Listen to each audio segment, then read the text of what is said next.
Hola, buenas tardes. Mi nombre es Ávila Débora. Me tocó la consigna número 12. Bueno, en un primer momento quisiera poner en contexto estas dos empresas. Aclarar que Ford surge a principios del siglo XX. Ford tenía una idea, estaba muy obsesionado al pensar que los automóviles no tenían que ser un bien de lujo, sino más bien un derecho. Antes de su éxito conformó dos empresas, las cuales fracasaron debido a que sus inversores querían autos caros y él quería producir autos populares. En 1908 él lanza el modelo Forte, que este modelo era fabricado de forma tradicional y ante la alta demanda y inspirado en la idea de estos mataderos que vio en Chicago, donde las reses estaban agarradas de un gancho y se movían durante toda la producción, crea la línea de montaje móvil.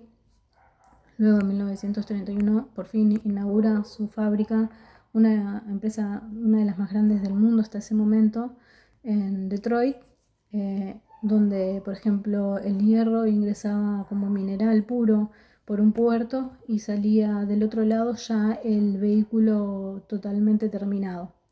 Ford llegó a tener barcos, trenes, plantaciones de caucho en Brasil, de las cuales extraía este material y fabricaba sus propios neumáticos. Todo esto para no tener que depender de ningún tipo de proveedor.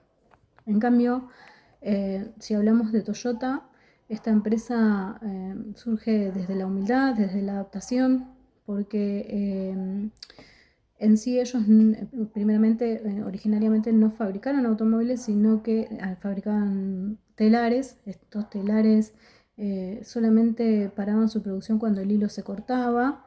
De allí iba a surgir un concepto, el de automatización con toque humano, que posteriormente van a implementar en la fabricación de automóviles, que va a eh, dar lugar a la disminución de los defectos de las piezas, ¿sí? En 1950, después de la Segunda Guerra, Japón estaba totalmente devastado y los Toyota tenían la idea de producir automóviles, pero no tenían ni materias primas, ni dinero, ni tampoco el mercado de Japón les permitía lograrlo porque era totalmente minúsculo en comparación de los Estados Unidos. Así, Taiichi Ohno viaja a la fábrica de Ford para poder visualizar cómo trabajaba esta organización y se da cuenta de algo revolucionario que tenía que ver que este modelo de organización no iba a encajar en Japón. Entonces, también inspirado en los supermercados estadounidenses, donde el consumidor solamente reponía lo que necesitaba, nace esta idea del just in time de Toyota. Bueno, en realidad la consigna se basa en poder responder cómo solucionaron Toyota y Ford estos problemas de suministro. Ford soluciona este problema básicamente a través de la integración vertical, que quiere decir que él, en vez de pedirle a un proveedor una pieza de una parte de sus vehículos, él prefería fabricarla él mismo y autoabastecerse, porque no confiaba en los proveedores. Cualquier incertidumbre del mercado era enemiga de esta eficiencia que él buscaba. Entonces la bibliografía lo dice, ¿no? Como en 1915 él ya prácticamente tenía instalado en su casa todo este proceso de integración vertical, esto de fabricar con las materias primas que poseía todo lo que era concerniente al vehículo. En cuanto a esta integración vertical, los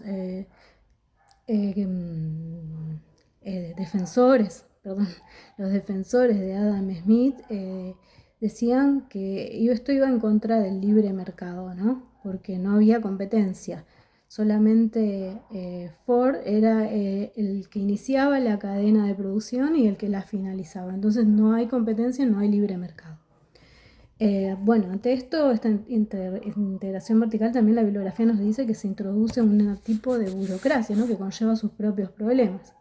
Y para poder integrar también parte de la bibliografía que estuvimos trabajando en el cuatrimestre, quisiera agregar lo de la teoría de la burocracia de Weber, ¿no? En este sentido, porque Ford toma varias dimensiones de Weber que proponen en su teoría. Por ejemplo, la formalización, que tenía que ver con estas reglas, con estas rutinas, estos procedimientos que llevaba adelante en la organización, y que es una de las dimensiones que menciona Weber, ¿no? Por ejemplo, también la división del trabajo, donde cada trabajador tenía asignada una tarea específica, el principio de jerarquía, que por ejemplo tiene que ver con los ingenieros, tanto industriales o de producción, por sobre los trabajadores comunes, los trabajadores de montaje. La impersonabilidad, que ponía más énfasis en los cargos y no tanto en las personas, ¿no? Esto, también el objeto que tiene la teoría de la burocracia, que es la máxima eficiencia de la organización. Bueno, agregar además un punto que me pareció también importante, como fue el principio de mando, ¿no? De unidad de mando, que lleva a Ford, ¿no? Como la cabeza de la cúpula de la organización, la única autoridad posible para dar órdenes. Bueno, en cuanto a Toyota, tiene que ver un enfoque totalmente diferente, porque Toyota se permitía comprar a sus proveedores. Es más, generó alianzas para poder adquirir estas piezas, porque ya que no tenía dinero, no contaba con el capital para poder comprarse una mina como lo tenía Ford, decidió aliarse a sus proveedores, comprando acciones de estas empresas. No la totalidad de la empresa, sino pequeñas acciones en distintos proveedores. ¿Qué hacía esto? Le permitía poder confiar en ellos, tener una lealtad, un vínculo financiero. O sea, si le iba bien a los proveedores, también le iba bien a Toyota. Si ellos podían maximizar la eficacia de una pieza, era beneficioso tanto para Toyota como para la empresa accionaria de proveedores. Y era como un ida y vuelta en ese sentido. Bueno, también aplicaron el concepto de just in time que nombrábamos anteriormente, que tiene que ver con usar solamente las piezas necesarias dentro del proceso de producción, eliminando totalmente esos depósitos gigantescos y el costo que conlleva tenerlos, ¿no? También tenemos que mencionar que Ono desarrolló un modo de flujo para tener las piezas mucho más ágil, ¿no? Con esto del just in time. El modelo de Toyota tiene que ver con la teoría del comportamiento, donde las decisiones son más importantes que la propia acción. Por ejemplo, lo que hizo Ono fue confiarle a sus trabajadores la decisión de que, por ejemplo, si en algún momento de la cadena de producción notaban algún defecto o algún problema en el vehículo, parar esta cadena, porque ellos tenían una cuerda en cada sector de trabajo que podía parar esta cadena de producción y hasta con un equipo, ¿no? Encontrar ese problema y esa solución, la cadena no podía seguir. Esto está bien, a largo plazo trajo muchos beneficios porque la ganancia fue del 100%, porque se fueron eliminando defectos de fabricación, no como Ford, que tenía que esperar hasta el último momento de la cadena de producción para poder encontrar el defecto del vehículo. Entonces confiaba mucho en sus trabajadores y en sus equipos. Entonces, ante la pregunta de la confianza, Ford no tenía confianza en sus proveedores. Él prefería ser autosuficiente, abastecerse a sí mismo, eliminar a los proveedores de su planeamiento porque les generaba desconfianza y decía que eran codiciosos además. También En cuanto a la información, no era de compartir información, siempre tenía planos cerrados, le importaba que sus ingenieros siguieran todas sus órdenes, no le importaba que supieran bien cómo iba a funcionar el vehículo.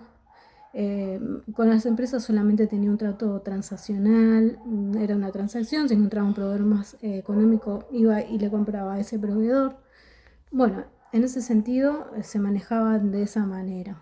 Sin embargo, Toyota eran más de confiar, ¿sí? Tenía más confianza en sus proveedores, les confiaban decisiones, si ellos proponían alguna mejora en los productos lo tomaba. Estaban dispuestos y más abiertos a escuchar estos tipos de cambios. No eran tan cerrados, sino más bien eran más abiertos. Además, ellos realizaban intercambios de información, este flujo de información era bidireccional. Ellos compartían información de ciertas gestiones en la organización. Y la relación era de un vínculo, una alianza por ser accionistas. Y bueno, también esperar que la empresa proveedora innove y al innovar poder seguir siendo competitivos.